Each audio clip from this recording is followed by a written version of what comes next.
Hey everyone, it's Jen, and I couldn't resist but to film at least a little bit of this outside. It is so beautiful here in Chicago. We haven't seen very many of these days quite yet. And this is one of my favorite weeks, the side dish week featuring my favorite Kraft Philadelphia cooking cream. And what gave me inspiration for this recipe that I'm making today comes directly from Savannah, Georgia, from Paula Deen's restaurant, The Lady & Sons. My husband and daughter and I went there a couple of years ago. We had such a great time, went along the Riverwalk, Tybee Island. It was such a blast. But one of the highlights was definitely eating at The Lady & Sons. And one of my favorite dishes was her side dish, the fried green tomatoes with the Remoulade sauce on top.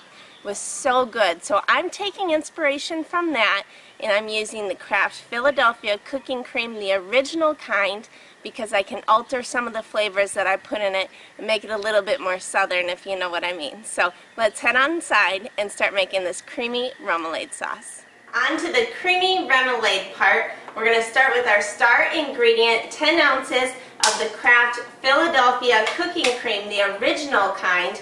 I really love this. Anytime that a recipe calls for mayonnaise, definitely try this instead. I think you're going to love it as much as I do too. Similar to like an aioli sauce, which is a definite mayonnaise-based sauce as well. So we're going to put 10 ounces in there. Very good. And then 1 teaspoon of Dijon Mustard. I just eyeball it, but you can definitely use a measuring spoon. And then 1 tablespoon of your preferred barbecue sauce. This kind of adds just a little bit more of a southern taste to it, because I'm thinking Savannah. And then I'm going to add about 1 teaspoon of Worcester sauce. I love this because in traditional remoulade, they do ask for anchovies. So this is a nice way to get a little bit of that anchovy flavor without having to hold a nice little anchovy and put it in there. So, and then on to juicing 2 lemons. I'm going to double fist this one and get the juice inside, not out. Very good. And this is just going to allow for it to get a little bit looser. And very nice. Now we're just going to add 1 handful of flat leaf parsley, and which is about 2 tablespoons or so if you were to chop it up. We're putting it in a food processor, so we don't have to worry about that. And then I have 3 scallions or green onions that I've already kind of pre-chopped a little bit, the whites and the greens that I'm going to put in here. So that's it. We're going to pop this on, give it a zhuzh. Or not. Okay. Oh, you have to have the cover on the whole way, I think, for it to start.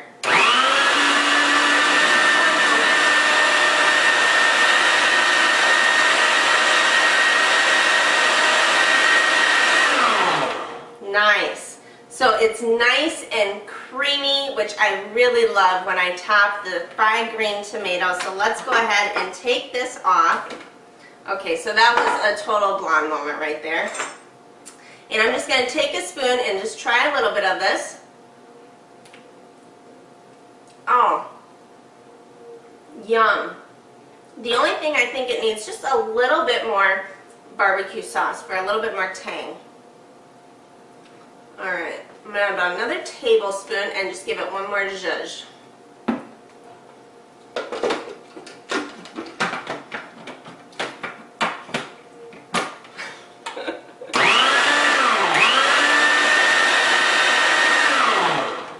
Good, I like that. That's going to be about perfect. Very nice. So now why I make this one first is I want it to sit in the fridge and let all those flavors kind of come together. So we're going to start with breading our fried green tomatoes, right? That's what we're making today, fried green tomatoes. So on to the green tomatoes part, I have this whole assembly line that I'll explain to you in just a minute. I've already cut up 2 green tomatoes, and I'm just cutting up the last so you can see. I'm cutting them about 1/2 inch or so thick. Not too thick, but not too thin. So, and if you can't find green tomatoes or they're not in season, try and look for some heirloom tomatoes as well. Those are a really good alternative. They're a little bit meatier, like the green tomatoes. So I just laid these all out like this, And we're just going to salt and pepper them. And so just kind of, and then flip these all over to the other side as well. Finish salting and peppering our green tomatoes. I'm just going to explain this. I have 1 cup of AP flour, which is just all-purpose flour.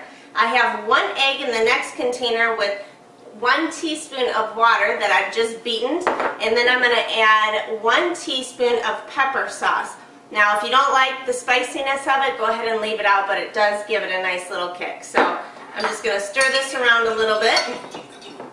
Very good. And then on to the last one, which I have a cup of panko breadcrumbs. I love those. They're a Japanese breadcrumb. You can find them right by the regular breadcrumbs. And I'm going to add 1 teaspoon of cayenne pepper. Again, a little bit of a kick. That's what I like.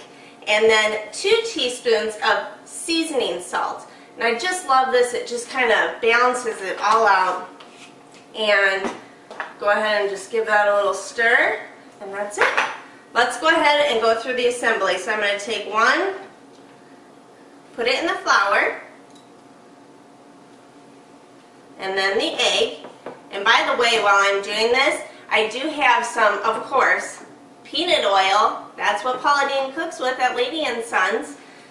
And that's heating up right now at 350. Oh my gosh, I'm at a loss of words. 350. So this was it. Shake a little bit of the excess off and continue on. I'm going to rock out the rest of these green tomatoes and meet you over so we can fry them. And then, of course, you know what? Eat them, right? So we're putting in our first batch of fried green tomatoes. My oil is at 350. You want to definitely keep an eye on it, especially if you don't have a fryer like I don't. So I'm just using my pan. Put a little bit of peanut oil in there. I don't like to crowd the pan when I'm frying, so go ahead and just stick, you know, actually these are huge tomatoes, so probably 3 are going to do. So I'm just going to do it in batches. And if you're entertaining guests and stuff, definitely turn on your oven to 300 and stick the tomatoes that are done in there, and that way they stay warm for your guests, for all the tomatoes to be done. So just going to watch these. And in probably about 2 minutes, they're going to be nice and golden brown. And I'm going to start with the next batch. And we're about ready to eat this awesome fried green tomatoes with creamy remoulade sauce. So we finished up this super easy side dish. It couldn't be more easy. And I've taken our creamy remoulade sauce out of the fridge. And I'm just going to put it over. I usually serve 3 fried green tomatoes per person for a side dish. That's very nice. And I like to just generously spoon over this creamy remoulade sauce that we made with the Kraft Philadelphia cooking cream, the original kind. And then what I like to do is garnish with some scallions or some green onions that I've sliced on a diagonal. It's just really good for presentation, and the crunchiness that you get after you eat it is really good as well. So, okay, let's try it. Stop talking. See if it's good.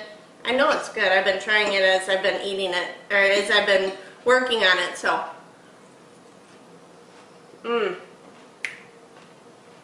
That's good.